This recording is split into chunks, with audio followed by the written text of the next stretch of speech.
제목을 그렇게 잡았어요. 대권을 이어가는 사람들.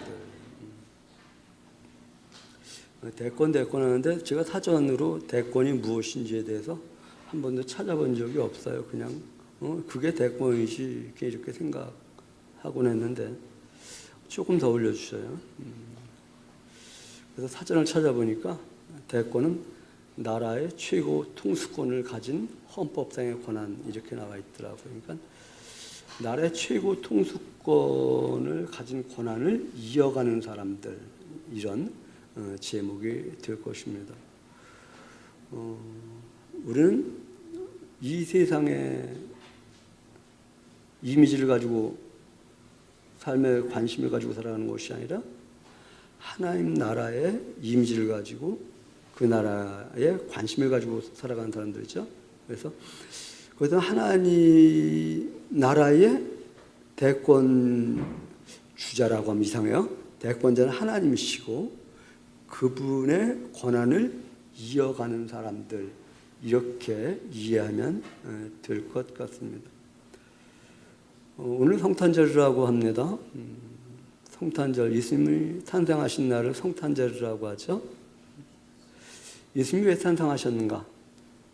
이런 질문을 한번 여러분 스스로에게 던져보시기 바랍니다. 그냥 성탄절 하는데 조금 다 아는 거지만 한번 질문을 던져보는 거예요. 예수님은 왜 탄생하셨을까? 조금 신앙생활하는 사람들은 알죠. 우리를 또는 나를 구원하기 위해서.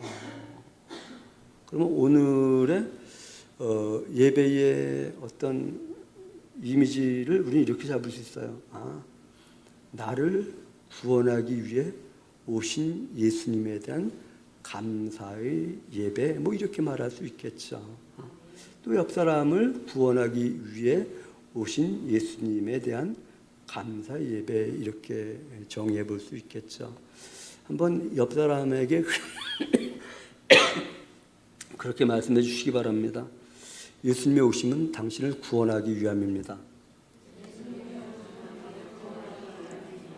그 말하는 나를 구원하기 위함입니다. 이것도 포함되겠죠.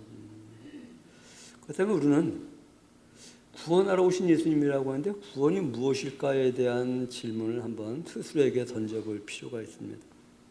물론 지난 시간에 이게 구원이다 여러분들에게 말씀드렸지만 말씀드렸음에도 불구하고 여러분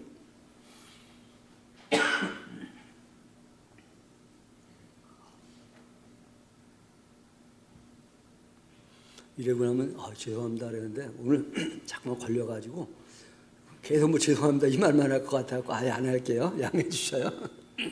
그냥 그럴 때마다 목사님 지금 되게 죄송해 하고 있겠구나 이렇게 인지하면 좋을 것 같아요. 무슨 말 하다가요.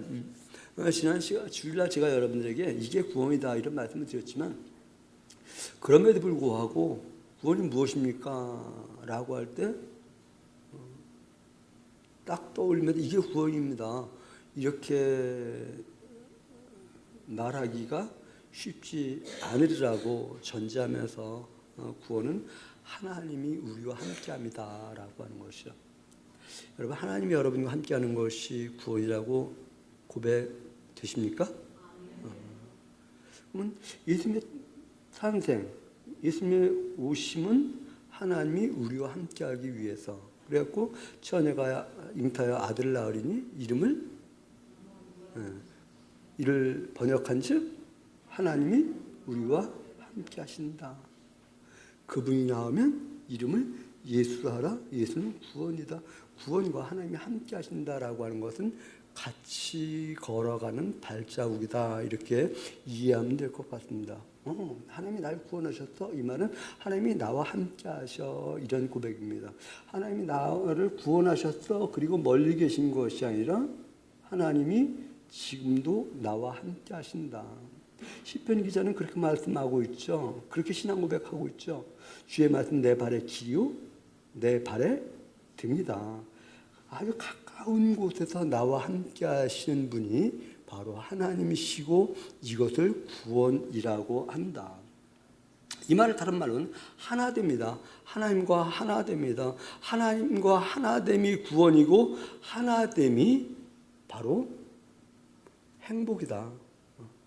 행복? 어제 아들하고 이제 행복이라는 이야기를 하더니 매우 추상적이지 않냐. 그래서 어떻게 적어하냐. 암묵에는 이 행복이라는 말을 조심하게 써야 된다. 뭐 이렇게 전제했었는데 여러분 행복. 무엇이 행복일까요? 글쎄 모르겠어요. 무엇이 행복인지. 그러나 제 나름대로의 행복은 그렇게 정의를 해봅니다. 내 안에 만족이 꽉 찼을 때 이것을 행복이라고 표현할 수 있지 않을까. 어떤 사람은 돈이 꽉 찼을 때 난 행복해. 어떤 사람은 없던 연인이 생김으로 말미암아 나는 행복해. 나 꽉 찼어. 어떤 사람은 지식이 꽉 참으로 말미암아서 나 행복해. 나 만족해. 이렇게 고백되어질 것입니다. 그런데 성도의 행복은 어디서 오는가? 하나님이 꽉 참으로 말미암아 오게 되는 줄 기억하시기 바랍니다. 자, 이것을 지난번에 은혜와 평강이 있기를 원하노라 라고 하면서 은혜와 평강이 무엇이냐? 하나님으로부터 오는 은혜와 평강을 성경은 말한다. 세상에서 오는 은혜와 평강이 아니라 세상에서 오는 그 무언가에 꽉 참이 아니라 오늘 선물 교환하려고 선물을 뽑기 하려고 여러 가지가 왔는데 어떤 사람은 좀 괜찮은 거 뽑을 거고 어떤 사람은 인형 하나 뽑을 거고 어떤 사람은 저게 아마 상품권 같은데 봉투 있는 것을 뽑을 거고 그래서 어떤 사람은 내 마음에 드는 거 딱 들 때 기분 좋아. 이 기분 좋음과 이 말을 조금 다른 말로는 만족해, 다른 말로는 행복해 뭐 이런 말이 되어질 수 있겠죠. 그런데 이것이 나에게 채워줌으로 말미암아 나 만족해, 나 기분 좋아, 나 행복해가 아니라 하나님이 나한테 꽉 채워줌으로 말미암아 나 행복해, 나 만족해, 나 기분 좋아 이렇게 고백되어지는 삶이 되었으면 참 좋겠다. 이것은 가치관에 의해서 달라집니다. 하나님이 최고야. 이렇게 여기는 사람, 이 가치관 있는 사람은 하나님이 나에게 들어오면 하나님이 나와 함께 하시면 하나님과 내가 하나 되어지면 이게 행복한 거예요. 그런데 하나님에 대한 가치관이 세워지지 않는다고 한다면 하나님이 나에게 오는 것으로 하나님이 나와 함께 하는 것으로 결코 행복하지 않다, 만족하지 않다, 기분이 좋아질 수 없다. 한번 이 시간 점검해 보는 거예요. 나는 하나님이 나와 함께 하심으로 말미암아 충분히 행복한가? 그 행복감이 없다고 한다면 이사야 선지자를 통해서 아하스 왕에게 말했듯이 한 징조를 구해.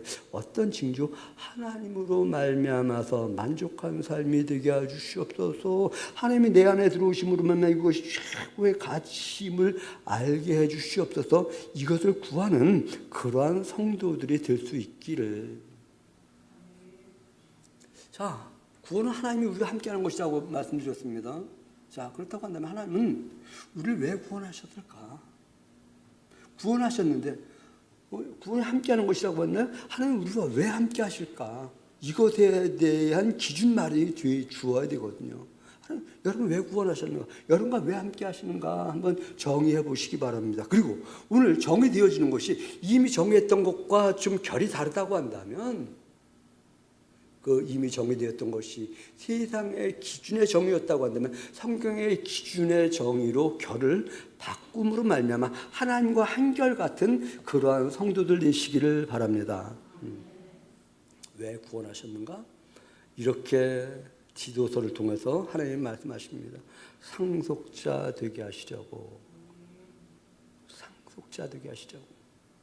그런데 이 말은 미쁘다, 이 말 신실하다, 이 말 정말 믿음직스럽다 이렇게 말해요. 무엇?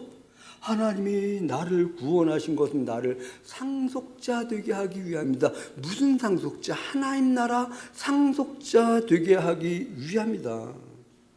이것을 다른 말로 대권을 이어가는 상속자 이렇게 표현할 수 있습니다. 한번 그렇게 한번 고백해 중얼거려 보시기 바랍니다. 나는 대권을 이어갈 사람입니다. 여기서 대권이라고 할 때 우리나라 정치권의 대권이 아니라 하나님 나라의 대권을 이어갈 사람들이다. 하나님이 우리를 상속자 되게 하기 위함이라고 하는 것은 하나님 나라를 우리에게 주기 위함이라고 하는 것이고, 하나님 나라를 이어가게 하기 위함이다. 우리를 구원하신 궁극적인 목적이 하나님 나라를 이어가게 하기 위함이다라고 하는 것을. 그러려면 하나님 나라를 이어가려면 하나님은 어떤 분인가를 알아야만 합니다. 하나님은 어떤 분일까? 4절 말씀 한번 우리 다시 한번 같이 한번 읽어봤으면 좋겠습니다. 4절 시작. 우리 구주 하나님의 자비와 사람 사랑하심이, 무엇 사랑하심이? 사람 사랑하심이. 여기서 우리 사람 사랑하심이, 그러니까 사람을 아가페적 사랑하심이 아니요. 여기서 사랑한다는 것은 인간적인 인간애를 말을 합니다. 다른 말은 박애를 말을 합니다. 하나님이 사람을 사람으로서 사람답게 사랑하신다, 지금 이렇게 말을 하는 거예요.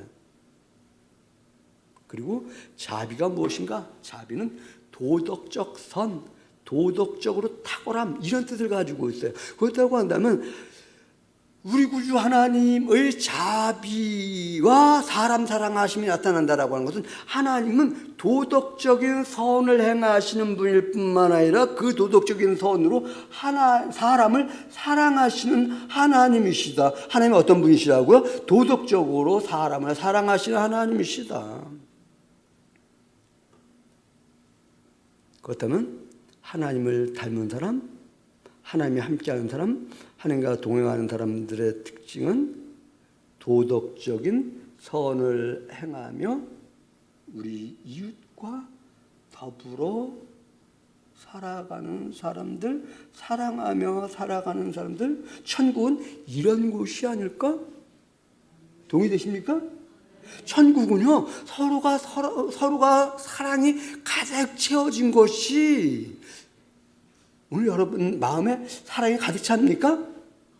그 사랑이 가득 찬 곳이, 근데 여러분 마음에 지금 사랑이 약간 결핍되어 있으면 이 결핍된 것이 꽉 차가지고 채워진 것이 바로 천국이다. 내가 그럴 수만 있다고 한다면 나는 정말 행복한 사람 아닐까? 나는 정말 만족한 사람 아닐까? 나는 정말 기쁜 사람 아닐까? 나는 정말 사람다운 사람, 살만한 가치가 있는, 존재감 있는 사람 아닐까? 우리가 하나님을 닮았다는 것은 사람을 사랑하고 도덕적으로 탁월해지고 있다. 우리가 사람을 사랑하고 도덕적으로 탁월하신 하나님을 닮아갔으면 좋겠고, 그것이 닮아진 것만큼 우리의 행복 지수는 올라갈 것이다. 만족 지수는 올라갈 것이다. 나의 자존감 지수는 올라갈 것이다. 이 하나님은 그렇게 말을 합니다. 구원자 하나님이시라고요. 보호자 하나님이시라고, 또는 해방자 하나님이시라고. 해방이라고 하는 말을 쓸 때 조금 어떻게 들릴지 모르겠습니다만, 무언가 나를 얽어매고 있는 안 좋은 것에서 나를 해방시키시는 그러한 하나님이신 줄 기억하시기 바랍니다. 그렇다면 하나님 우리를 구원하신 목적은 상속자 되게 하기 위함일 뿐만 아니라 도덕적으로 사람을 사랑하는 사람이 되게 하기 위한 것, 이러한 사람이 되게 하실 뿐만 아니라 이러한 선을 이어가라고 하는 것이 8절 말씀인데, 8절 말씀에서 그것을 찾을 수 있을까요? 한번 8절 말씀 같이 한번 가보시기 바랍니다. 제가 읽겠습니다. 이 말이 밉부도다. 어떤 말이요? 4절부터 7절, 더 길게는 모든 성경이지만 어쨌든 좁게 말하면 4절부터 6절, 7절까지 한 것, 이것이 우리를 구원하셨다, 우리를 의롭게 하셨다, 우리에게 은혜를 베풀어 주셨다, 우리를 자녀 삼으셨다, 상속자 되게 하셨다, 구원하셨다. 이 말이 신실하다, 밉다, 신실하다, 믿음직스럽다라는 거예요. 원하건대 너는 이 여러 것에 대하여 굳세게 말하라. 나 구원받았다, 나 상속자 됐다, 나 하나님과 하나 되었다, 나 고로 행복하다. 이걸 굳세게 말하라고 하는 것이죠. 이는 하나님을 믿는 자로 하여금 조심하여 선한 일을 힘쓰게 하려 함이라. 무엇을 힘쓰게 하려고 한다고요? 선한 일을. 자, 하나님은 어떤 선한 분이라고 했어요? 도덕적으로 선한 분이라고 했어요. 그렇다고 한다면 내가 도덕적으로 선을 행하지. 하나님은 어떤 분이라고 했어요? 사람 사랑하시는 분이라고 했어요. 박애정신 있는 분이라고 말씀했어요. 그렇다고 한다면 나도 사람 사랑하는 선을 행해야지. 대권을 이어간다는 것은 바로 그런 의미를 함축하고 있습니다. 우리를 구원하셔서 상속자로 삼으신 것은 우리의 어떤 조건 때문에 우리의 어떤 조건 때문에 구원하신 것이 아니라 우리를 불쌍히 여기셔서 긍휼히 여기셔서 새로 나게 하셨고, 새로 나게 하시면은 성령으로 말미암아 새로 나게 하셨고, 이 성령으로 말미암아 새로 나게 하기 위해서는 예수 그리스도로 말미암아 깨끗하게 하셨고, 이런 말씀을 하고 있어요. 여러분 인지하시나요? 우리 예수님이 이 땅에 오실 때 누구를 통해서 오셨어요? 누구를 통해서? 성령을 통해서. 성령으로 잉태되어서. 그렇다면 성령 하나님이 함께 하셔야만 저와 여러분에게도 예수 그리스도의 구원이 잉태된 줄 기억하시기 바랍니다. 그런데 예수 그리스도로 말미암아 깨끗하게 한 후에 성령으로 새로 나게 하셨다. 이렇게 새로 났다는 것은 거듭났다는 것이죠. 중생했다는 것이죠. 가치관이 세상에서 하나님으로 바뀌었다는 것이죠. 이것은 성령으로 말미암는 것인데 깨끗해야만 그렇게 한다. 글쎄요. 깨끗한 그릇이야 먹을 것을 담듯이 그러니까 깨끗해야 성령님이 우리에게 예수 그리스도를 부어주신데, 생명을 부어주시는데, 예수 그리스도는 우리를 먼저 깨끗하게 하시고 성령을 통해서 우리에게 생명을 부어주시는 분이시다. 하나님이 성령님을 통해서 마리아에게 예수님을 잉태하게 하실 때에 그를 깨끗하게 하셔서 잉태하게 하셨고, 그가 저와 여러분을 하나님과 이어주는 분이다. 이렇게 말씀하고 있는 것이죠. 새로 난 자는 고백하기를 나는 그리스도의 은혜로 인해서 의롭다함을 얻게 되었습니다. 이 말은 내 의로가 아니라 저도 문득 그리고 과거에는 그 누구 못지않게 내 의로 깨끗해지고 싶었던 사람이에요. 그런데 그게 참 안 돼가지고 힘들어했던 사람. 여러분 어떤가요? 여러분 스스로라도 난 좀 깨끗한 사람, 정결한 사람, 거룩한 사람, 괜찮은 사람, 쓸만한 사람, 이런 사람 되고 싶어 보지 않았나요? 그런데 하나님은 이렇게 말씀하셔요. 야, 너희의 의로 말미암아 내가 새로남 거듭나게 하는 것이 아니라, 하나님 백성 삼으신 것이 아니라, 구원하여 상속자 삼은 것이 아니라, 하나님이 은혜 베푸심으로 말미암아 의롭게 해주신 것이다. 이렇게 말씀하신 하나님의 말씀이 여러분 안에 정착되어 있는가를 한번 점검해 보시기 바랍니다. 이를 위해서 어떻게? 상속자 되게 하기 위해서 우리 구주 예수 그리스도가 이 땅에 오셔서 우리를 깨끗하게 하시고 성령으로 말미암아 예수 그리스도가 충만하게 하시고, 이 예수 그리스도가 충만하니 난 구원받은 하나님 나라의 상속자가 되는 거구나. 글쎄요, 제가 엊그저께 아니에요. 벌써 꽤 됐네요. 꽤 여러 날 전에 꼬막 비빔밥을 먹었는데 꼬막 비빔밥 안에 꼬막만 있습니까? 한 그릇 안에 여러 가지 막 섞여 있잖아요. 글쎄요, 구원을 어떻게 한 단어로만 하나요? 아니요, 여러 가지가 같이 들어있어요. 그러면 하나님 왜 상속자가 되게 하셨는가 여러분들에게 말씀드렸는데 다시 정리합니다. 선을 이어가는 사람 되게 하기 위해서. 무엇하게 하기 위해서요? 선을 이어가는 자가 되게 하기 위해서 상속자 삼은 것이지, 나한테는 그런 이미지가 있는가? 천사가 목자에게 말을 한다. 보라, 내가 온 백성에게 미칠 큰 기쁨의 좋은 소식을 너희에게 전하노라. 온 백성에게 비치 큰 기쁨의 좋은 소식인 구주가 오늘 다윗의 동네에 나셨으니 너희가 가면 강보에 쌓여 구유에 누워있는 아기를 보게 될 것이고 그가 구주다. 누가복음 2장에서 그렇게 말씀하고 있습니다. 믿어지십니까? 믿으시기 바랍니다. 그리고 마리아는 이 말을 마음에 새겨서 생각했다 이렇게 말해요. 여러분 이것을 여러분 마음에 새겨서 생각하며 살아가는 성도들 되시기 바랍니다. 어디에? 구유에. 혹자는 그렇게 말하는데 구유는 밥통이다 이렇게 말해요. 그래서 하나님의 아들 예수도 우리에게 밥으로 오셨다. 예, 일정 부분 공감하고요. 그런데 이것은 후대의 해석적인 영역이고요. 당시로 한번 들어가 보시기 바랍니다. 구유에 누워있는 아기가 세상의 구주라고 천사를 통해서 목자들에게 말을 했고 목자들이 그 말을 듣고 갔어요. 가보니까 정말 강보에 쌓인 아기가 구유에 누워 있어요.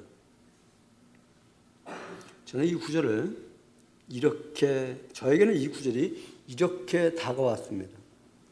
너희 속에 누추하고 음습한 곳에 구주 예수가 믿어지는, 잉태되어지는 그 순간에 구주 예수는 너를 구원할 것이다. 말이 좀 어렵나요? 오늘 다윗의 동네에 구주가 나셨다. 그는 강보에 쌓여 구유에 누워있다고 하는데 어디요? 음습한 곳에, 누추한 곳에, 낮은 곳에, 밥통에. 우리는 무엇을 먹고 사나요? 우리는 어떻게 사나요? 무언가 먹고 살죠. 먹고 산다는 것은 이 먹어야 산다라고 하는 의미를, 개연성을 가지고 있죠. 여러분 어떻습니까? 우리 주님이 여러분 안에 좀 누추하다 할지라도 오기를 마다하지 않으시는 분으로 다가오시나요? 그리고 그분이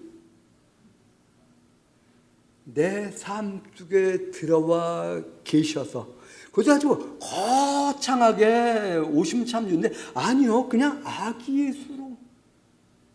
우리는 아기 예수로 하면 그 성화에서 뭐 광채가 막 비치고 막 이런 이미지를 무의식적으로 가지고 있는데 아기 예수님의 이미지 한번 생각해 보시기 바랍니다. 그런 성화 이미지 말고요. 통상적인 이미지는 어떤 걸까요?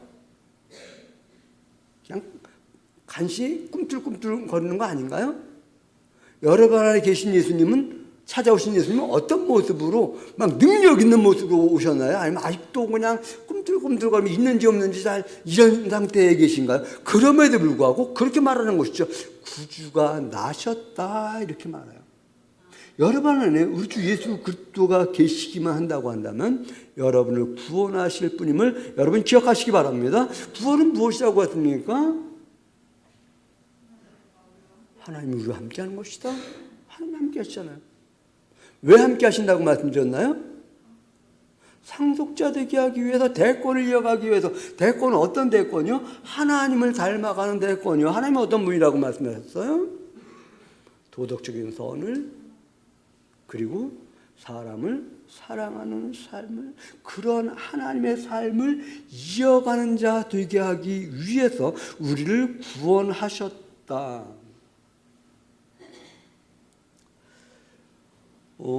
이 말을 목자들이 사람들에게 찾아가서 사람들에게 예수님이 계신 그 아기 예수님 계신 마리아가 있는 그곳에 가서 말하니 사람들이 놀랐다 이렇게 말해요.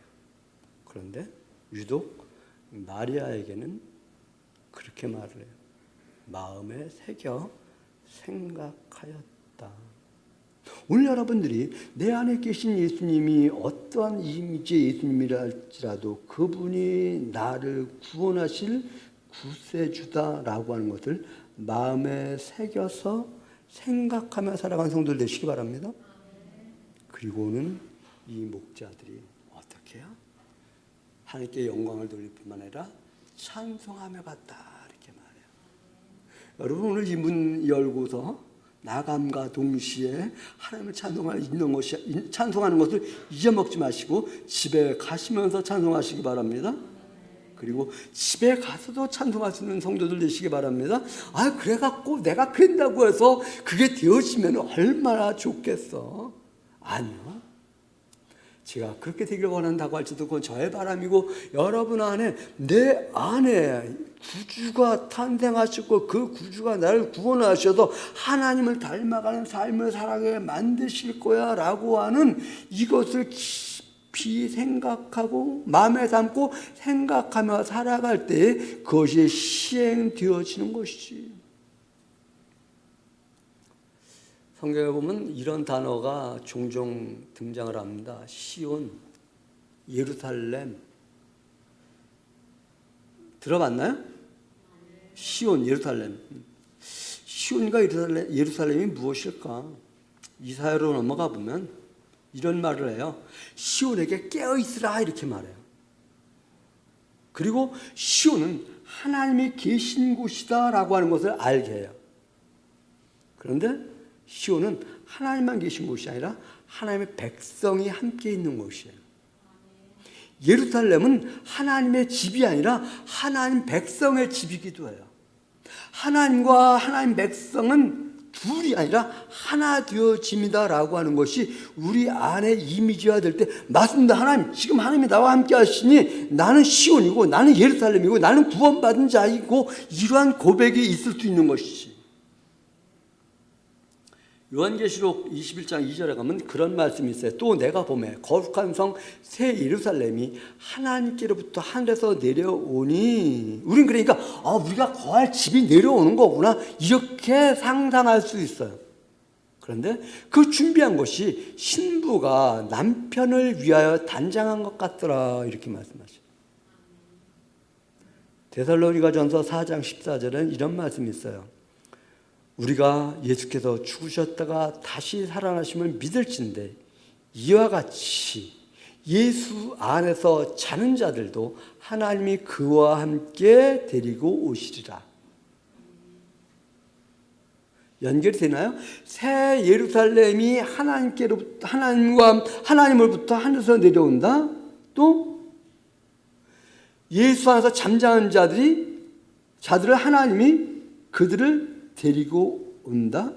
시온 예루살렘은 하나님이 거하시는 곳만이 아니라 하나님의 백성들이 있는 곳이다. 지금 이렇게 말씀드렸어요. 그렇다고 한다면 예루살렘은, 시온은 뭐예요? 우리 자체가 예루살렘이고 우리 자체가 시온임을 기억하시기 바랍니다. 그리고 우리 자체에 하나님이 임하신다고 하는 말씀을 이미지할 수 있는 그런 성도들 되시기 바랍니다. 예루살렘, 신부, 시온, 이것은 동의어로 사용되어지고 있습니다. 그런데 이렇게 말해요. 시온이여 깨라. 무슨 말이에요? 하나님의 백성이여 깨라. 여러분, 성경은 왜 존재할까요? 누구를 위해서 존재할까요? 공감하시나요? 여러분, 성경은 하나님을 위해서 존재한다고 생각하지 마시기 바랍니다. 예수님은 왜 이 땅에 왜 오셨을까요? 누구를 위해서 오셨을까요? 하나님을 위해서 오신 것이 아니라 우리를 위해서, 여러분을 위해서 오신 거예요. 시온은 왜 존재하는가? 여러분을 위해서, 우리를 위해서, 저를 위해서. 그런데 그곳에 하나님이 빠진다고 한다면 시온도 아니고 예수님도 아니고 구원자도 아니고 예루살렘도 아니고, 시온에게 말을 합니다. 이방 나라들이 내 영광을 볼 것이다 이렇게 말해요. 시온에게 그렇게 말해요. 이방 나라들이 내 영광을 볼 것이다. 하나님 백성의 영광을 볼 것이라고 하는 거예요. 그리고 시온, 예루살렘은 하나님의 손에 아름다운 관이고 하나님의 손에 왕관이 될 것이다. 이사야서 62편 집에 돌아가서 확인하시기 바랍니다. 예루살렘은 다른 말로 하나님의 백성이라는 말입니다. 하나님의 백성들에게 구원이 이르렀다. 이 하나님을 아는 것은 나를 아는 것입니다. 인간이란 무엇인가, 사람이 누군가라고 하는 것에 대한 질문에 대한 답 없어요. 세상에는 없어요. 하나님을 알 때 사람은 하나님과 같은 자들이 되는 거구나 라고 하는 것을 알고, 그 하나님이 주신 과업 사명을 이루며 살아가다가 하나님이 온전히 승리하신, 이기게 하신 그 하나님 나라를 유업으로 상속받게 되어지는 것. 그래서 이방이 시온의 사람들에게 이렇게 말을 합니다. 거룩한 백성이다. 여호와께서 속량한 자들이다.